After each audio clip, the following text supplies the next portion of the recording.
So let's move on to our equally interesting talk, which will be about unraveling sales and marketing strategies. So let me introduce our next panel. Our moderator for the session is Mr. Rahul Phondge, Chief Business Officer, Residential Services, ANAROCK Property Consultants. With more than 20 years of experience, Mr. Phondge at ANAROCK drives pan-India operations in strategy, sales, marketing, business development, key account management, channel distribution, international marketing, along with heading ANAROCK Digital Agency Business. I welcome our speakers of the session, introducing them in an alphabetical order. We have with us Mr. Anup Dalmia, founder Bobby Associates. He is also the Vice President of NAR India and Chairman member of Chairman Membership Committee. The company founded by Mr. Dalmia provides expert solution in all segments of real estate and has bagged numerous awards from some of the most reputed builders, having several clients in over 35 cities all over India. Our next panel member, I introduce Mr. Manab Paul. He's the founder, Sree Balaji, a first-generation entrepreneur. He leads the company, the developer firm in Bengal, and the company operations start right from acquisition of land, appointment of architects, to actual construction and on-time project delivery.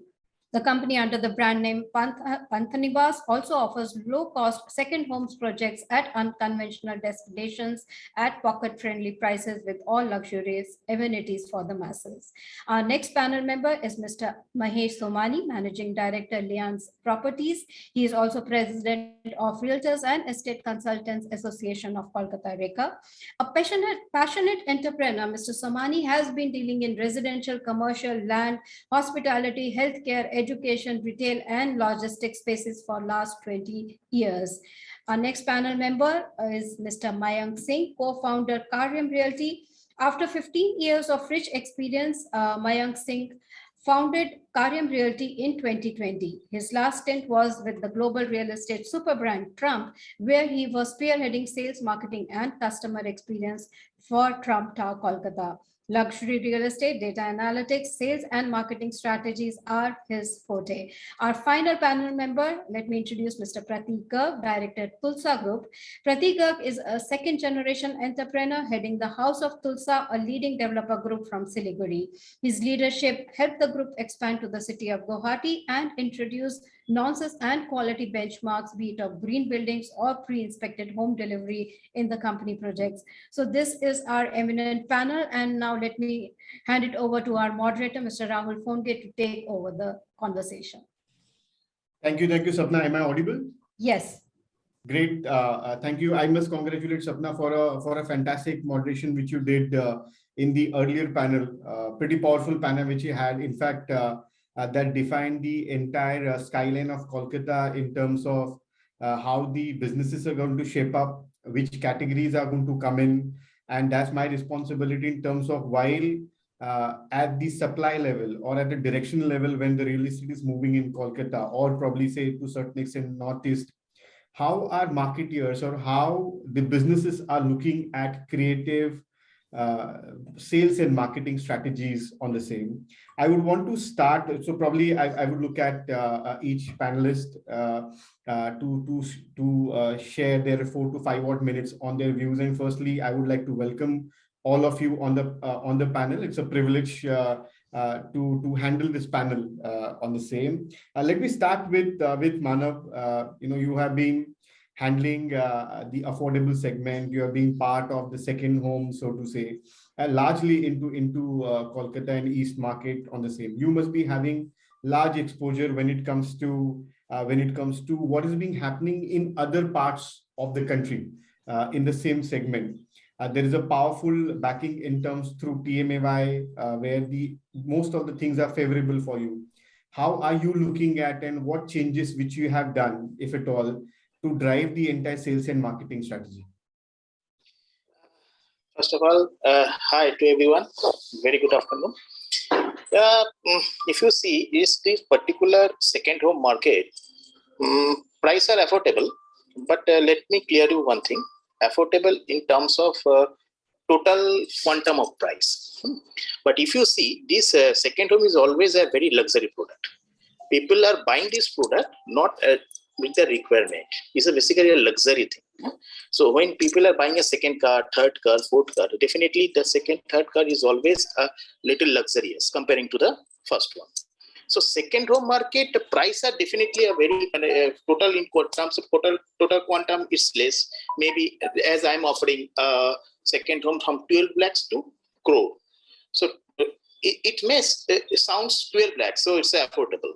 But in terms of their uses, this is a luxury product. But let me say you very thing that I really surprised during that COVID period. Still, we are facing some COVID challenges. It's not like that it's over. So 2020 April, May onward, we found people have understood their actual need of second home. Many people have understood. And we've been forced to create a online gateway to collect payments. This is very surprising. I'm saying just in the month of April, we stopped our marketing activities for 15-20 days after March period, after 20 March period. But after that, we start getting some calls offline to our all representatives, and they say that we are interested. And the most important thing, people that time were interested for it, ready to move in product, whatever the price is. From there, a big challenge for us, how we can generate sales, how we can give them the documentation. That was a challenging period. But we found when people got interested on a particular product, they come to us in whatever the way available way was there. So they said, we are ready to make you payment online. So this is really for real estate, this is something very unique, because when we are getting payments online through NEFT or RTGS, it's okay. But now people say this, just give us some gateway, because in our bank accounts or something, it's not a time, so we cannot process home loans, this, that. So they want to make some payment through credit card or other available, e-wallet or something. So that is definitely, we never used to take money in that way. But we started generating business in that way. After that, the digital is a very good platform, and really our next platform, you may say, we understood. Before that, definitely our presence was there, but not in that bigger way. After that, we now also, you may say, 50% of our sales happens through this route. And people are very comfortable. And because our product is a second home, people, before they buy, they actually take references through their other buyers, maybe their relatives and all. And confidence building is very important thing. That to every player and to all my colleagues and to all my employees, I just make them understand the building of confidence. It is not the age that we just do some advertisement, this, that, and people will get convinced and they will come and buy. So building confidence is very important in whatever the way. Brand building, builders past reputations and all. And after, when the buyer get confident on you, on your product, especially on the builders, so they reach to us. This is a change happens after COVID. Before that, we need to reach to the buyers. They used to go their buyers home at 9:30. After the buyers come to home, they give the time. They were waiting on the downstairs.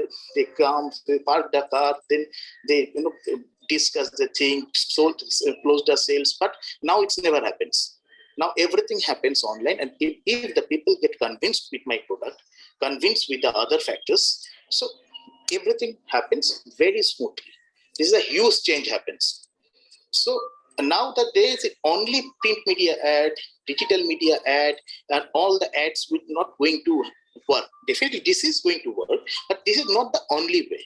Confidence building, brand building, if this thing happens, then people are ready to take any product and it at any cost. Say if someone is buying a product of 50 lakhs or 60 lakhs or 1 crore in a second home, definitely he has a first or other homes that is much more higher price. So that is a HIT buyer or HNI buyer. Before buying this kind of product, pre-COVID situation, people used to visit site, see what is actually happening, what is the my ground reality over there. But now in digital world, people just see our online presentations, online live streaming of the site.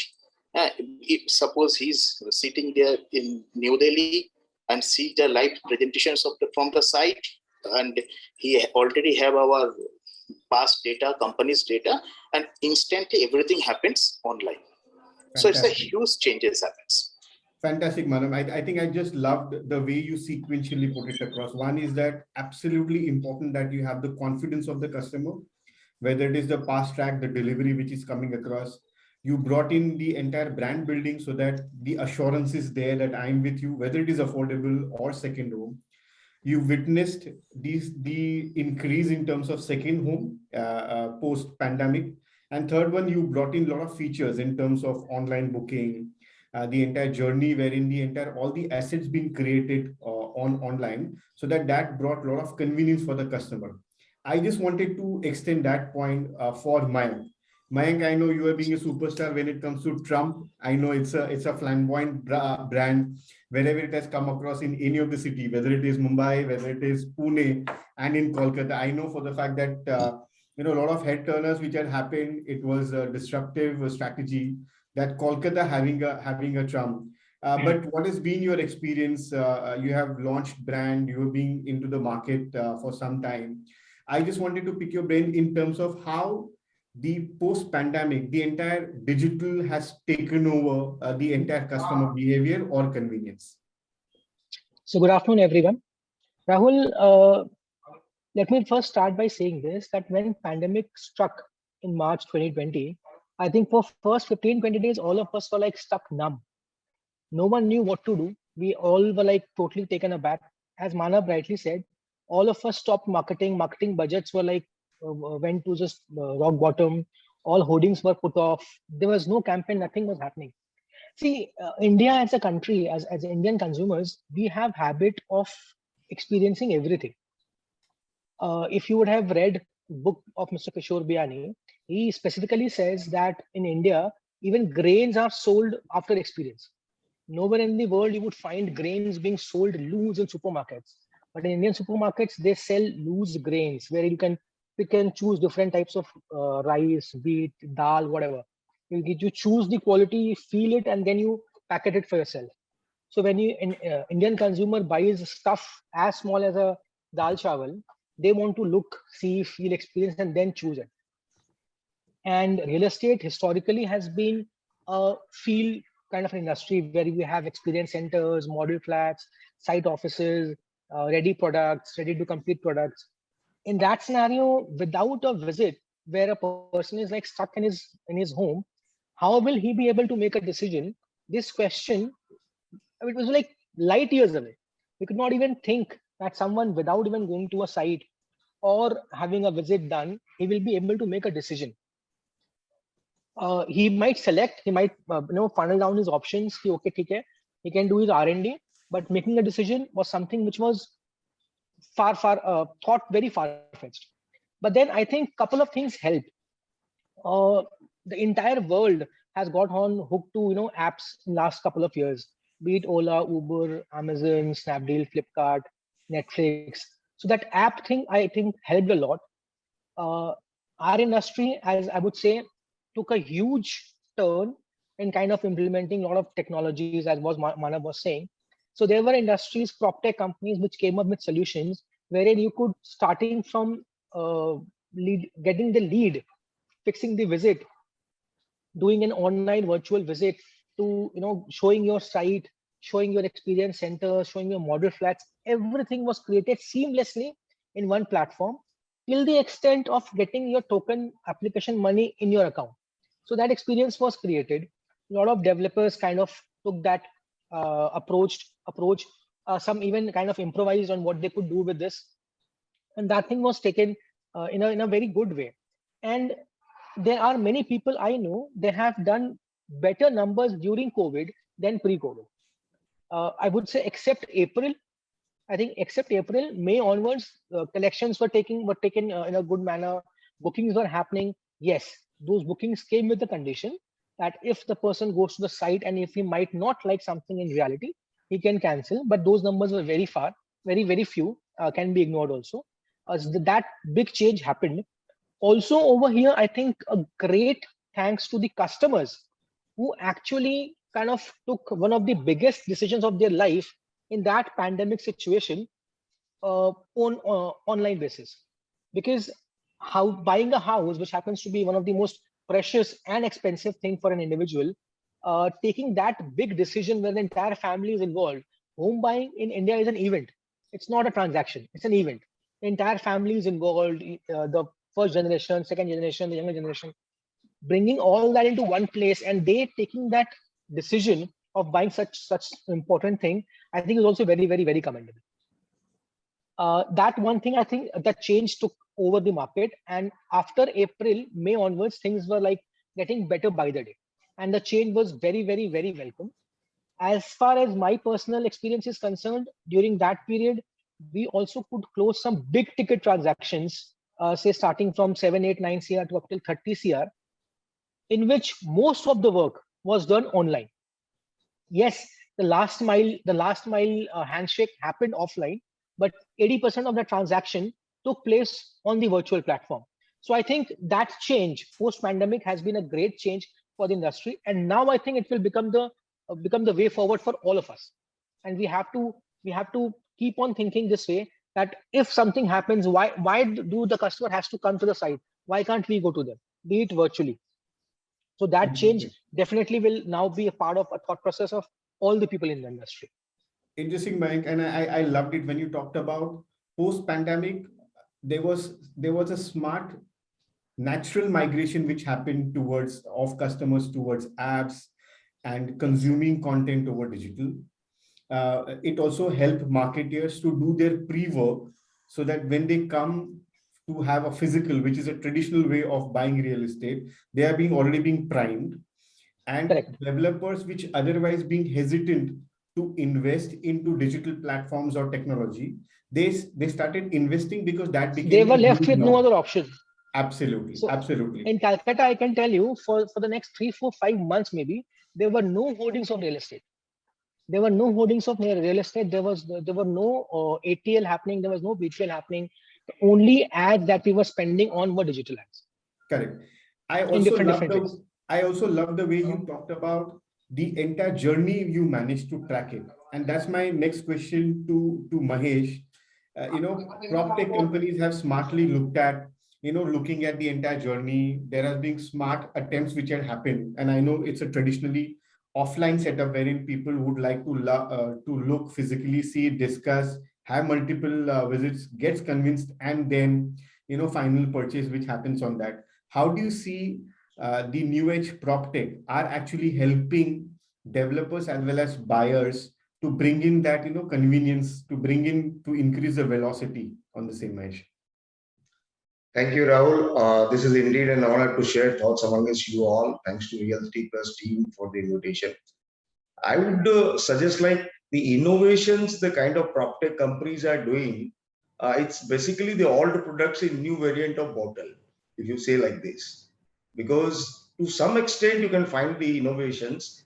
We can categorize the innovative methodology of convincing people into different methods. Like you go to the residential prop tech, you'll find like new age of innovations like student housing, like co-living, like residential. There are some special prop tech companies who are just focusing on residential new launches. There are specific prop tech companies who are focusing on only resale transactions. There are specific prop techs who are into the renting activity only. But if you go for HNIs and ultra HNI segments where prop tech has a very less impact, wherein the local agents commands the complete faith and confidence and relationship, which bring value to the table, and thus the transaction happens actually. Because real estate is a subject of trust deficit as always. If you go for a commercial prop tech, you'll find the fractional ownership companies. There are too many fractional ownership competitive age companies have come up. Even we have heard sometimes back that they are also coming up in the healthcare also, apart from like logistics and commercial office spaces. You will find the co-working spaces PropTech companies. You will find the auction PropTech. You will find the reverse auction PropTech, which is a new age technology is coming up. Very soon in India, there are 2 startups have very recently come up with the reverse auction PropTech. Because some PropTech are really innovative in means of transaction services. Others are doing the same old business with the technological support with big amount of funding they have. The kind of cash reserves they are sitting on with the backing of the FIs and like kind of investors. Because the scalability of PropTech is very, very high. If you go for a PropTech companies like, I would like to mention one of the name, which is the recently became the unicorn in India, the first unicorn PropTech company, which is nobroker.com. And you can imagine the kind of funding they are getting. If you can name the other companies also like Nestaway, LiveSpace, Stanza, Falenco, Stanley, I can name you thousands of PropTech companies. But the problem is that each and every PropTech company is unable to make their footprints into the Indian market. There are only selected few who has made their footprints into this. Because it's all about like when we are using about the artificial intelligence or big data or virtual reality or any kind of apps or blockchain which are already in place, which some of us we are using it already, because the market is as traditional as real estate, but there are technologies to modernize it and to incorporate the solution that simplifies the processes and ease of transacting and buying the properties. So in spite of integrating technology into the property sector, there is still an emotional element which always involved and that won't disappear it into. And you have also given one more question to me at that time, game changers, I believe. Is it true, Rahul? Yeah, absolutely. Yeah. So I would call that there are few PropTech which come into the game changers. One is fractional, one is student housing, one is co-living, one is auction and rental housing and reverse auction properties. I would tell them these are the game changers because other PropTechs are the not game changers. But in spite that, they are eating a big pie of the market share because they have a large fund backing. That's why. So innovative and game changer to some extent, there are some companies who are definitely innovative in nature, but others are also due to the fundings and all those, they are coming into the market in a big manner. But still, I'll tell you that it's all about data mining and investment on technology and data. And if you categorically saw the real estate market in India, you'll find that hardly the 20% market is the organized in nature. 80% is the unorganized localite market, where small developers, small size real estate agents who either singly or within a strength of 2-3 people, they are doing the business. So if you find that kind of market, so 80% is a completely unorganized market where the PropTechs are unable to tap that market. Only the 20% of the market where the organized segment of transaction advisory services are there. Definitely in time to come, they will take a big share of the market share out of that 20% back. And rest 80% will go on a traditional local methodology as it's going on. Yes, over to you, Rahul. Mahesh, superb. I think you truly gave the entire game-changing direction to this panel. You talked about it just not technology, but the problem statement in this category, which the young entrepreneurs or early entrepreneurs are looking at capturing it, whether it is student housing, big problem in India, whether it is the Furlinkos of the world, the enablers, different formats, studio apartments, service apartments, and so second homes as one of the category which is coming across. You beautifully captured in terms of how different product, different formats are getting introduced. Yes, you also cautioned that it's too early because everybody's there trying their hand. It's a cash burning exercise which is being happening on the same. But eventually, we will see these stable businesses like the unicorn business which you talked about of nobroker.com will stabilize eventually over a period of time, and then the real migration of customers will happen on that. While we were talking about these young entrepreneurs investing heavily on technology, the foundation of all this is data. And that's my question to Anup. When we talk about the foundation being data, there is a lot of investment, a lot of capturing of data which happens. at a market level, at aggregator level, even at a developer level, which takes care of. If I were to take a step back out of real estate, there are e-commerce, there are FMCGs, there are BFSIs, etc. Plethora of data, and the entire artificial intelligence, machine learning takes a lot of decision making and eases out marketeers' job on the same. I know there has been feedback that real estate is relatively a late adopter. But where do you see the AI/ML as a format entering or getting developed and getting the benefit of this technology for real estate? Good evening, Rahul. Good evening, everybody, other panelists. Rahul, I would like to start that artificial intelligence is not an old thing. It's a process which is in real estate and helping builders, realtors, brokers for a long-term goal. Not even for a small goal, it's a long-term goal, which we are looking, because we are collecting all the data. From the data, we get this artificial intelligence, which help us in a long way, in buying, selling process. We can know, even if you think that artificial intelligence is for now only, we can look for a buyer who will come after 5 years. A new person who has joined a business, we can understand now the age group of buyers are around 30 to 40. Which were earlier were 40 plus. We have to people who used to buy after 40. But now in the next generation, new generation, you find people who are from in the bracket of 30 to 40. So in artificial intelligence will help us, all the builders, even brokers, realtors, everybody, to map who will be our prospective clients after 5 years, after 10 years.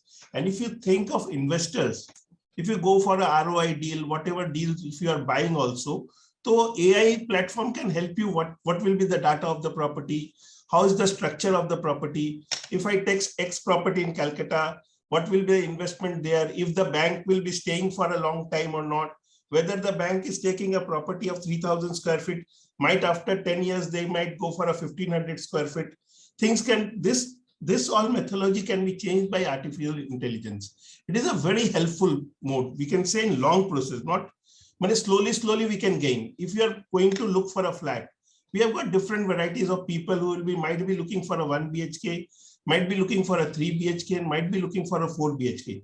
But in my personal opinion, people in Calcutta, some segment of boys, young girls and boys, they're not staying in Calcutta. So families are becoming very small. So we can offer small flats also, but in higher segment, if you go, we can go for a bigger flats also. So artificial intelligence can help us in many ways. For developers and realtors, it's a very helpful thing. We can have a financial value of the property, what the property's financial value is. We can adopt it. From that technology, things can change, And the main one of the very important thing in today's world, when you're seeing so many global warmings are coming up, war is going on and other things are going on, there is a chances of national disaster. We know cities like Calcutta, Mumbai and all, anytime flood can come, earthquake can happen. So this is a very good thing in the future. We can see by AI technology, we can get this. And local market situation, what will be the local market situation? Our people are going for a flat now. After 5 years, he can buy a second home, which our brother Manab was telling few times back. That second home is a very good option. People are buying. And I can tell you, Calcutta is a good market for second home. We have seen Vedic Village, a grand success. There was project in Bypass. Even now, Imami has launched a very good project. So everybody, they are getting a very good success in second home also. So for this, we can have a total analysis, what the people will be buying second home, or they want to go for a ROI. So these things will simplify. And more important thing, for a transaction in Calcutta, land hassles are there. So many things are there, registration process and the data and the other things for registration and all. We have got so many points for analyzing smooth transaction. AI will help you. And one more thing which may help even buyers, sellers and builders is the maintenance cost. You see where I am staying, the maintenance cost is around 4 to 5 rupees. In good buildings, the maintenance cost is from 10 to 15 rupees in Mumbai. And if you go to sector 5, minimum 8 rupees to 15 rupees is the maintenance cost. So by this technology, we can reduce this cost. which will be very helpful for real estate sector. It will be you can say a boom for us, because main thing is when you buy the property is not very, you pay the loan, everything, but day-to-day thing, the maintenance cost, your EMI, everything reduces. And one more thing, when you are planning for offices, what offices will be there after 5 years, 10 years, how will be people? Earlier, people used to have big cabins. Then now things have been reduced. Now you see there a common chamber where people can meet. Meeting rooms are different too. This layouts and everything can be done by artificial intelligence. It's a great type of EA, you can say. And most simplifying transactions for homeowners. And if you can see that what is our requirement for bedrooms, other things, it is very helpful. So I think artificial intelligence will play a major role in the coming years.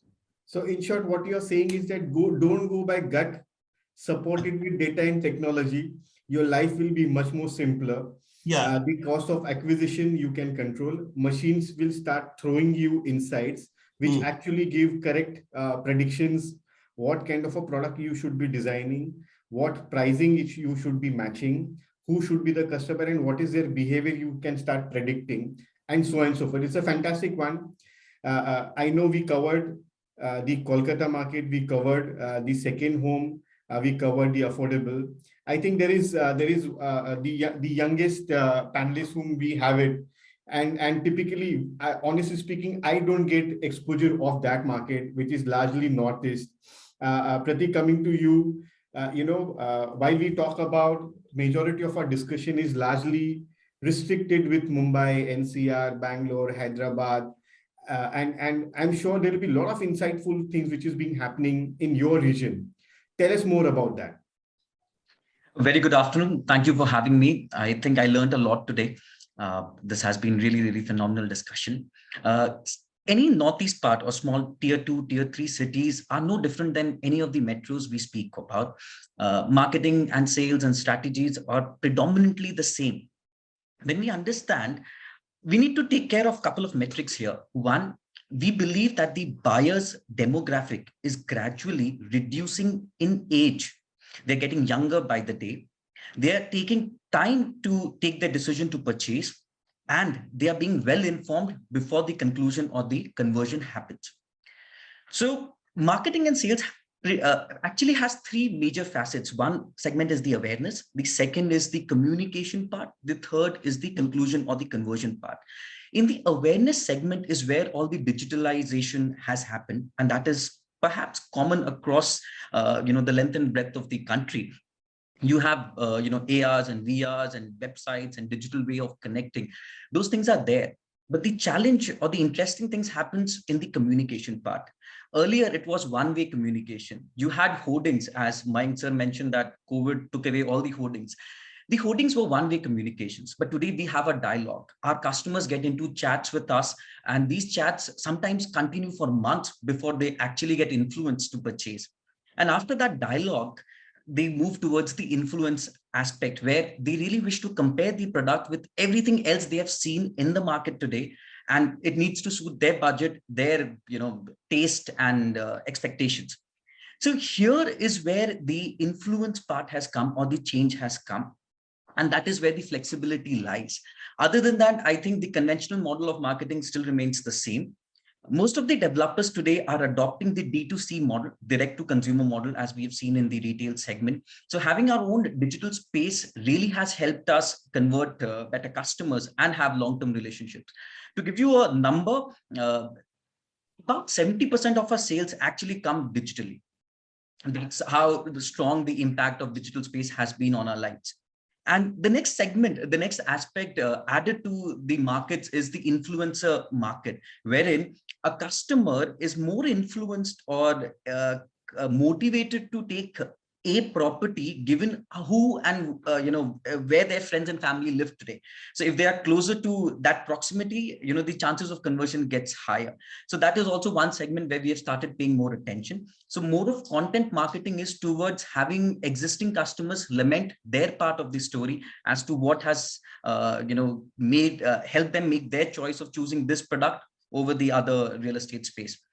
Conventional forms of marketing still remain, they are still strong, and the broker network will never go away. But then their influence has more come towards the investor market, not the consumer market as much.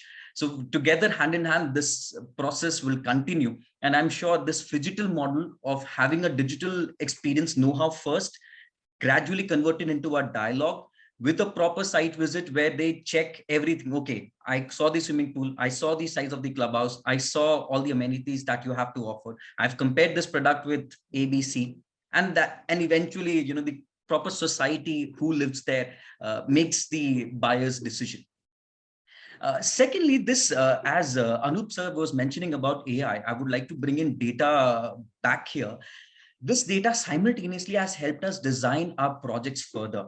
So, given the feedback that our prospects give us about a project, that, they would appreciate if this project would have been green. We would appreciate if this project came with error-free constructions or with these amenities or a larger clubhouse. Those feedback really help us design our future projects. So now consumers are no more just a buyer. They are working in partnership, hand in hand with the developer, to make this world a beautiful place and a better livable society. Thank you. Super, Pratik. And I think your opening statement was quite encouraging, is that it's not very different as compared to any other city. And I just love the term which you coined of phygital, wherein how the hybrids which is being taken across. My question first to Mayank and probably then to Manab is that we have seen, especially in Kolkata or eastern side of the region, we have locals. We have people who have migrated out of Kolkata and now they are across everywhere. We have NRIs, who is a sizable chunk who's been living there, but still has a lot of affinity and attraction towards Kolkata as a market. Whether they want to invest, whether they want to secure through buying a residential or any other format, or probably upgrade on the same. My question, how your experience says in terms of how to handle the entire sales and marketing strategy for different geographies, wherein for the fact that there is an affinity towards your market, where the intention of purchase will be varied. Rahul, so Calcutta definitely has a geographical advantage compared to other big cities of the country. If you divide India into 4 or 5 zones, north, east, west, south, and central, Calcutta probably is the only big city in the eastern part of the country, whereas north has multiple big cities where you can compete the cities with each other, same as central, west, and definitely south.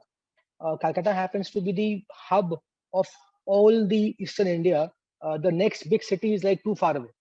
So you can put in Guwahati, Siliguri, no offenses to Pratik, but if you put in Guwahati, Siliguri, or any other cities in the east, or maybe Bhubaneswar, Cuttack, Patna, part of Ranchi, Calcutta is way bigger than any of these cities. So till 7-8 years back, Calcutta used to be the epitome of investment for all of these cities and smaller towns. Jamshedpur, Ranchi, you can have, the list might go on. Last 8-10 years, things have been different because all of the cities have also grown in their own real estate market. So Guwahati has grown exponentially in last 8-9-10 years. Same for Siliguri and other cities. So Calcutta market of people not staying in Calcutta has shrunk. Surprisingly, it has shrunk. Calcutta has lesser migration compared to Bangalore or Mumbai or maybe NCR. So that market is also not that big. But yes, internationally, UK has always been a big driver for Kolkata market. US not that much, Middle East little bit. So these are the 3 markets where we can focus on, and the other cities in the east have now have their own markets. Ranchi, Jamshedpur, Bhubaneswar for that matter, Cuttack, all them now have their Durgapur for that matter. Now they have their own market. 8-10 years back, these people used to by default invest in Calcutta, and that was a huge market back then. Now things have changed. Things have changed now. Last 8 to 10 years. Interesting. And Manab, I just wanted to get some more details in terms of When it comes to affordable housing, of course, we talked about there is a demand because of the pricing is such, it will attract different geographies. It will attract different categories on the same. So if you can elaborate on that, plus are there any offtake by millennials or younger generation which you have seen for your products? I would take the reference of Pratik. Pratik has rightly point out one thing, that is the average buying age now become very lesser. I'm really 100% agree with Pratik. So now I'm finding in my house, the average buying age come down below 40. So people are buying, and they are buying second home. This is also a very surprising thing. The one younger generation couple, they are buying a second home. Why they are buying a second home? Maybe there is a point of investment in lesser quantum. When they are buying a second home in a lesser quantum, this is a good investment, investing with some other paper product on the financial products these days. So they found real estate is a good opportunity to invest. But that is not only the only point. What we found, what the psychological side of things, what we really get, that's people now, they look for a fixed establishment within their ecological or the sociological circle. This is a very important thing. So when some of their relatives or their friends, whoever buying wherever they feel like, so they also try to get settled over there. And Mayank has pointed out a very good point. That's every city, small cities, tier 2, tier 3 cities. Now they are also developing with their own requirements. Like Siliguri, the development of Siliguri, not only in real estate, in commercial terms, because Siliguri is a very good hub for trading. If you see that the Siliguri market in past 10 years, you can see a lot of malls maybe not in that size. If we consider a mall of 5 lakh square feet, 6 lakh square feet, it's not maybe in not that size, but small malls, 1 lakh square feet, 1.5 lakh square feet, 2 lakhs, and each and every malls are doing good business. This is very important. Maybe the entire mall is not centrally air conditioned, but I can give you a guarantee, in any daytime, if you go any shop, you will find a buyer over there. So this is very important. So Siliguri market has developed his own real estate requirement, like in Durgapur. If you see the Durgapur is always the industrial sector over the Durgapur, Asansol, this already developed. Maybe it's oversubscribed now. Durgapur, Asansol is over, but Bardhaman is also developing. Bardhaman is a very small city. And if you see some other cities in Hooghly district, in Calcutta, whatever the real estate market in Calcutta, we say, if you see main Calcutta, the 30-kilometer radius is oversubscribed. Now, whatever the real estate activities is going on beyond that circle, so that comes majorly in Hooghly or 24 Pargana South, 24 Pargana North. So other outskirts are developing. People are now they are very comfortable to invest outside the city, because now each and everyone having a car. So they won't mind to go further 20 kilometers if the project is good, if the relatives and friends are staying over there, if the infrastructure is comparatively is good. I won't say the infrastructure beyond 50 kilometers of Calcutta is very good. You may not find a very good roads, because roads are, in Bengal, roads are definitely a big factor. You may not find a good road. You may not find a good sewage system. But the thing is, if the complex is huge in size, if the infrastructures are good, if the friends, family are staying there, if there is a school, relatively good hospital, in and around the circle, so people are moving there. They won't mind to move to 20 kilometers beyond the Calcutta circle. So now geographical location, city-wise, is not, real estate is not bounded within that circle. This is very important. Wherever you do with a good infrastructure, people will move there. Like in Siliguri is a very important and a very strategic destination. You may find 3 international borders are there: Nepal, Bhutan, Bangladesh, and the entire Sikkim and Northeast. They're all the residents over there. They depends on Siliguri as far as their daily life is concerned. Most of them. Now the Guwahati is also developed and other cities are also developed in very good manner. Just Sikkim, entire Sikkim is developed on Siliguri. So Siliguri real estate market, the marketing strategies are definitely different. You need not to target a Calcutta person to buy real estate in Siliguri. Siliguri market has their own buyer, like in Tier 2 and Tier 3 cities, where I am doing most of my project in Tier 2 and Tier 3 cities. And not only that, all the projects are basically single player on that destination. But there is no other project is available. But still, I'm saying people are crazy for this project because I'm a single player. And I do believe in coming days, on that destination, other player will come.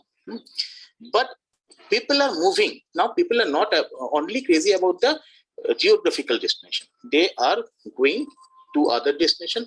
They are comfortable to buy a product in other destination, subject to their requirement and their thought process match that product. That is very important.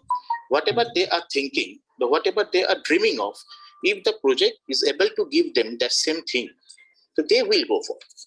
Fantastic. So what you're summarizing is probably the pull strategy is working, and Right. the customers are now much more matured, educated, well-versed with what they want, and how the pedigree of the developers to take a calculative decision-making on the same. My question, probably, Anup, you can go first and followed by Pratik. We know for the fact that post-pandemic, there has been a large turbulence which had happened, wherein the input cost have increased, whether it is construction and otherwise on the same.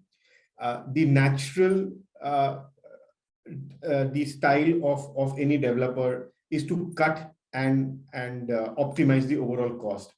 And largely it has curbed to shortening, and that's what Mayank was also being highlighting, is that what we did is that they first stopped the marketing on the same, correct? So we know for the fact that there is a pressure on profitability. The input costs are increasing substantially and consistently on the same.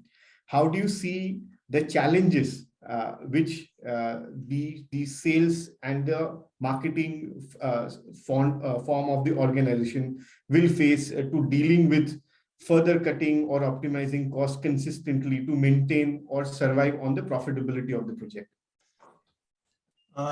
Very good question, Rahul. What I would like to say, you see, when the pandemic started, the rates of the constructions were around 2,000 rupees, because other builders are also here, they are listening me. For a major G+4 or 10 buildings, or if you go for a big complex, it were around 2,400, 2,500. So in this 2 years, things have gone, I think, 25 to 30%, the sand cost, iron cost, everything has gone high. Even if the labor cost is also very high. And the main thing all depends upon the petrol, diesel, petroleum things and the labor cost. So overall construction, which was of 2,000 rupees, has become 3,000 rupees. Even builders who have taken a joint venture on 50-50 ratio or 60-40 ratio have to rethink of their joint venture ratios. They have to negotiate, otherwise they will lose. Because market is good, we can understand, but the cost of construction has gotten very, very, very high. And this is a true fact, everybody knows that. Builders have to negotiate with the owners, landowners also have to negotiate a little bit. And in the meantime, as a realtor, we should give a true picture, both to the builder, both to the buyer, both to the ye, to make a normal things. So I think post-pandemic rates have gone very high and people have to rethink on it. And one more thing, the market is very good. It's booming. There is a land scarcity inside the city, outside the city also. So that's why it's very good. Thank you. Yeah. Yes, Pratik, over to you. So in a developing country like India, real estate is nothing less than 24-karat gold. So people buy real estate in India for two primary reasons. One, as utility item to stay there. Second, as an investment opportunity, which can be a passive income generator or a value appreciator. So we, post-COVID, when the prices started rising, we took a different approach, and not just the raw material, Anup sir, even the GST input, which was 12% with the inputable benefit, that was taken away from the developers. So the cost actually inflated by further 5%. The GST became a cost to us. we did not start thinking about cost cutting. We rather started inflating our cost. We changed our market target segment to aspirational crowd who really wanted much more out of their property. So we started adding far more amenities, far more, let's say, little luxury item in an affordable price tag, such that that buyer feels apprised that, vis-a-vis another product, I'm getting a conventional product, I'm getting a much superior product at a slightly premium price. In my office, I call it the Hyundai approach, that you give BMW's benefits in a 15 lakh rupees car. So you beat the competition of 9 lakh rupees and 12 lakh rupees by selling at a 15 lakh rupees price ticket. So we inflated our prices and we are still selling very, very strong in the market, sir. Thank you. Interesting. I just wanted to extend one. I just love the entire, to give them fully loaded. That's what Indian loves it on the same. But just to extend, I just want to extend the further question for you, Pratik, is that how in this scenario, wherein at one stage there is a pressure of increasing price, there is a pressure of making the product fully loaded, which will justify the entire pricing, etc. Correct? What direction typically you give to the sales and marketing? Because the first resistance typically comes from there. If they are convinced, then the job is done. If they are not convinced, then what are the measures which you take to get your question, and it's a beautiful share your question. vision? Absolutely beautiful question, sir. We have been pondering over it for many years now. I'll give you a retrospective question to answer, sir. Let's say for all the real estate advertisements that we see online, if you remove the logo, let's say you take away the PS group, the Sree group, will I be right to say that all the projects will look just the same? All the communications will look just the same. So where is the differentiating factor? So I went back to my team and said, see, we only want the top 5 to 7% of the audience. Out of, let's say, 10,000 flats being sold, we are only trying to sell 700-800 of them. So we don't want everybody. We want the limited top cream of the lot. Second is the emotional connect. So in the communications, we really try to stand out. We try to speak to the audience as to what is our why, what is our motivating factor. And we bring in the emotional relationship first, and then we go towards pitching. So if you look at our digital marketing or communication, it is not about 2 BHK flats, this much price, these many amenities, chahiye kya? Or, this is the product, this is the amenities, this is the price, do you want that? Or book now, prices are rising, book now. So we are not trying to hard sell. We first build a relationship with the customer, which is very, very emotional. We make the customers feel that the drive and the hunger that you have in your life, we have the same. So, it's a like-minded relationship bond. And then, the buyer kind of gets interested to pay a premium and join hands with us. So probably one of the examples would be green buildings. So in COVID, we decided that going forward, all our projects will be IGBC green certified. So it does not appeal to every single buyer, let me tell you, but to a certain segment that becomes a conscious purchase, that vis-a-vis a competitor, I'm buying something which is speaking my language, which is, connecting to me emotionally, that I believe in a environmentally conscious product. Hence, I will go for a Tulsa avenue instead of competition, irrespective that we are selling at a 200 rupees price premium. Interesting. Or maybe if I could add, sir, this pre-inspected home delivery systems, what we do is most often when a resident moves into a new flat, the first 6 months they spend bringing in plumbers and carpenters to repair small little problems here and there. Like the window is fixed up, but the silicone is missing. The door is, slightly hanging here and there. So those little problems kind of makes the first experience of the house a little distasteful. So we put in efforts to make sure that the delivery is, if not perfect, as close to perfect as it could be. So those little nuances the buyer appreciates and perhaps gets ready to pay a price. Interesting. I think fully loaded homes, detailing in terms of the delivery, which gives a lot of appreciation, and that's where the decision becomes much more easier to safeguard your profitability. One point, I think, Mayank, you had worked with one of the strongest brand on the same. I just wanted to touch upon how much do you think the entire distribution as a game supports the realtors.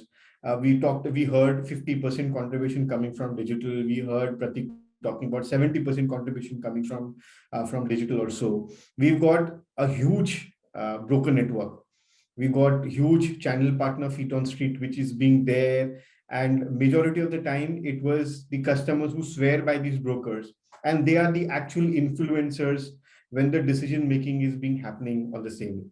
What are your views? Have there been any substantial investment or any of the direction being taken so that more participation and stickiness happens as far as sales are concerned? Rahul, as far as getting clients for a realtor, I think for a realtor, Mahesh and Anup would support what I'm trying to say. 80 to 90% of our leads come through digital platform, be it portal, be it social media, be it other influences. ATL, BTL is dead. It's not happening anymore. Press ads don't give any results. There's no ROI. There is no classified ads working. It's either references or it is portals or social media. What do you want to say? So 80% to 90% is online mediums. 10% is references and old clients and everything. So that is the only medium to do. The faster you are able to adapt to that system, that ecosystem, it's better for you. Otherwise, there is no other way that you can get ads. You can get leads. It's not working. Classified ads, nothing is working. It's not working anymore. The only thing, and the database that people speak about, that I have a database of this club, this bank, this, that's all dumb. Data without any other requirement, a name and number today is no data. Google is the biggest company because Google knows what you need, right? A name and number today is just dead. It's nothing that you can do with it. You have to have requirements, and because everything is available on the phone. A customer a few years back used to depend on the brokers to come to their home office, explain the products. These days they are anyways informed. If I have to buy a property in a certain budget, certain locality, they know what are the options. They just go to you for better service, for your expert advice, where you can guide them, tell them, okay, this might happen. Otherwise, they understand the product. Any which ways they know कि क्या आने वाला है, क्या launch होने वाला है, क्या pricing है. All that is available on just click of a button. So they don't need us for that anymore. They need us to smoothen the transaction. They might not know the contact person. They might not know how to reach, even though that's being taken care of in a larger way. But then that trust factor is there. They would want an unbiased advice over 5 projects from us. That's what we are here to do now. And as far as lead generation is concerned, it's 80 to 90% is online. It's online. Interesting, man. Thank you very much Thank for you. fantastic views. I just wanted to summarize, Manab, we started with you when we talked about building confidence, building brand, building delivery, so that it brings in a lot of pull factor for customers to actually engage or invest into developers. We had Mayank talking about the entire behavioral change which happened in terms of the app, the entire online gamut which is coming across, and how the digital is playing a huge role in making the decision for customers is concerned. We had Mahesh talking about a different spin is in terms of young entrepreneurs identifying problems in real estate and launching the PropTech solution, the startups, the apps, which eventually the future will tell us who will survive, who will not, and actually becomes the habit for all our customers as a convenience. We had Anup touching upon the entire AIML, how the overall cost of acquisition, the simplification of decision making happens, and give us the entire predictive model. And Pratik, you're being fantastic when you talk about your experiences in terms of how the entire content, the entire customer is consuming the overall social media, and then how developers are justifying the cost of construction or input cost getting increasing, but safeguarding the entire profitability with your Hyundai BMW strategy on the same. So give them the best, give them all the loaded features so that you justify the profitability, and take the entire marketing and sales strength along with you so that they align with your vision to have a conviction to drive velocity for the group. Fantastic. Thank you very much, panelist, and great to have you on board on the same. Sapna, over to you. Thank you. Thanks, Rahul, for summarizing that entire discussion that we just had. One question for you is how far do you think real estate industry has come in terms of technology in sales and marketing? Oh, so I'll give because we are in a forefront as far as the technology is concerned. There is huge investment. So ANAROCK has around 180 people on tech platform. We see eventually people will look at the intelligence, the decision making, the entire behavior coming on the tech platforms on the same. What it differentiates is that eventually humans will get aided or replaced with machines or the entire tech platform which comes across. Don't go by gut, go with data and intelligence to move ahead on the same. And this I'm summarizing for all the 450 mandates which we have been doing and selling around 20,000 homes, which we sell it every year across 50 odd cities. So it is here to stay. Only thing what is relevant will stay, and how aggressive and agile you are in terms of the tech front becomes the formula to win. Okay. So what you mean is not follow the trend, but adopt technology as per your own requirements, your own suitability, and then use the tools. Listening to other speakers, Pratik, you mentioned that 70% is digital. How soon do you think you'll be going 100% digital? Is that going to happen? I wish I could have told you 100, but that would have upset the other consultants on board and probably hurt my business. So okay. It's as good as being 100. Digital is the way to go. Like Mayank said, that the leads are getting generated online, and online the first impression is getting created by the consumers. So they decide firsthand just by your website and digital presence, do they wish to deal with you or not. To take this insight further, we've tried to put a system where 24 hours, there is someone in the office to respond back. So if there is someone texting or chatting on Facebook at 11:30 in the night, we have someone responding at 11:31, so that they don't have to wait for the next day and, conventional marketing kicks off. So these little things buyers appreciate. And I think there would be time when direct consumer behavior would be the ideal way to go forward. Mr. Somani, same question to you. Do you think you'll be moving 100% marketing budgets moving towards digital? Mr.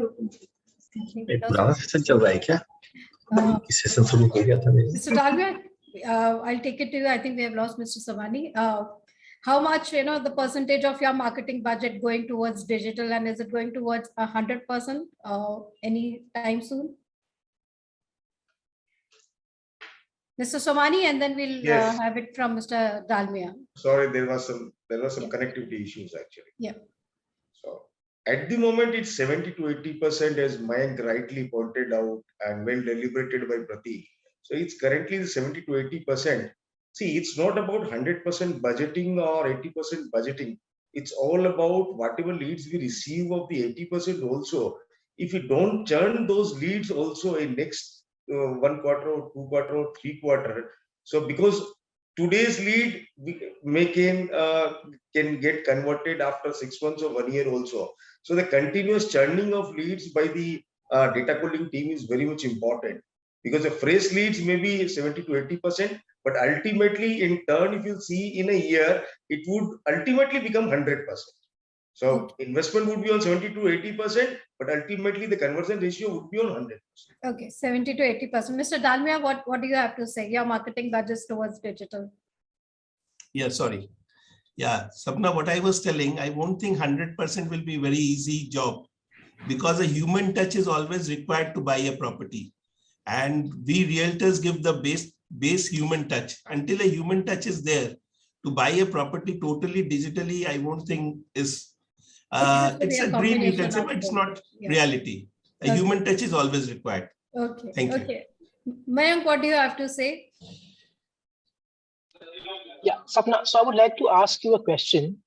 For a realtor, you're asking, or in terms of a developer, you're asking? As a realtor as well, how are you looking at your marketing budgets towards traditional? So our marketing budgets are 100% for digital platforms.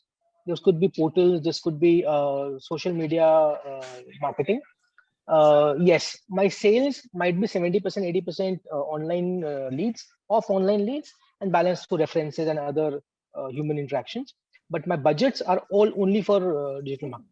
That's okay, it. fantastic. No other ways that we have left to generate leads. Okay, so 100% budgets for digital, 70%, 80% Absolutely. from online, and rest from the traditional. Conversion, yeah. Mr. Paul, as a developer, how's your marketing budgets working?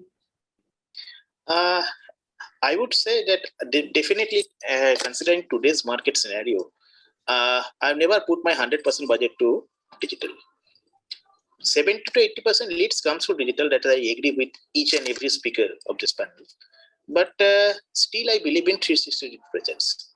Print media ads and ATL, BTL, these presentations may not work so good comparing to past 5 years. May not work so good, but it hammers the buyer who see my product on digital, say Facebook, Google, and other platform.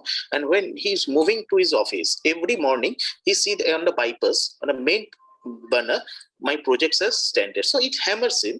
So it helps a lot. Huh? And the second point is, I started with a discussion with the same, that is a brand building. So now my entire budget, you can say, I have put a big thing on my brand building, image building, passive marketing. This is very important. Today's day, whenever as I said, that when a buyer buy from me, he is buying a product from me, but actually my brand value and everything he judge before he buys the product. And how he he can judge with the other references, other buyers, his friends, his family, and end of the it comes to my product. He only come to know my product through an ad. But before seeing the product, before he decided to buy a particular product from my brand, he will look into my brand establishment, my past performance, everything. Right. So brand building followed by the online portal, and then building on that online through the traditional channels. Rahul, your closing comment, you heard of all the speakers in terms of their digital allocation budgets. Human touch, human interaction is important. Brand building is important. What does the future look like? Many controversial statements, but these are views, and time will tell us in terms of how the overall the sales and marketing strategies will get more and more creative on the same. Having said that, the fundamentals of real estate is very strong. We have seen larger movement from unorganized sector to an organized sector, which is happening. We have seen customers more educated, more tech savvy, and exactly know where the decision making has to happen on the same.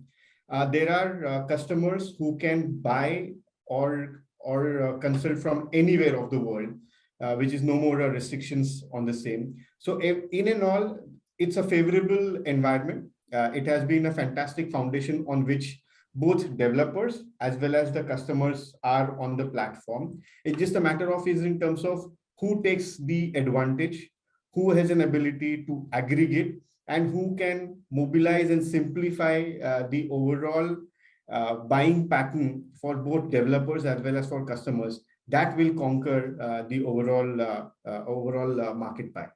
That's right, as you correctly said, interesting times, but fundamentals are strong. So, let's see what the future holds, as our title says, getting creative. So we are seeing how all our developer friends, realtor friends, they are getting creative with their sales and marketing strategies.